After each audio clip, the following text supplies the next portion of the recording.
Welcome to Crypto News Hub. Dogecoin is trading marginally as the cryptocurrency's price rises above its moving average lines. Since June 26, the uptrend has been restored at the 7-cent high. In the past month, the Dogecoin price fluctuated between $0.062 and $0.077. If the bulls break through the resistance at $0.077, the altcoin will rise to the high of 8 cents. However, if the bears break below the moving average lines, the market will fall to the low price level of 5 cents. Meanwhile, Doge is trading at $0.070 at the time of writing. Dogecoin is at level 59 of the relative strength index for the period 14. The altcoin is in the bullish trend zone and is capable of rising further. The price of the cryptocurrency is above the moving average lines, which indicates further upward movement of the altcoin. The altcoin is above the 40% area of the daily stochastic.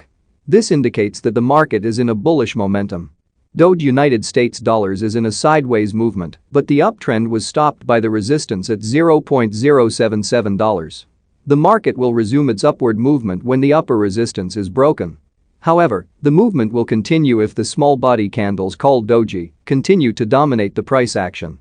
Hit the subscribe button for daily crypto updates and watch these other videos as well. This is not financial advice. Trading involves risk. Do your own research or consult a financial advisor before you trade.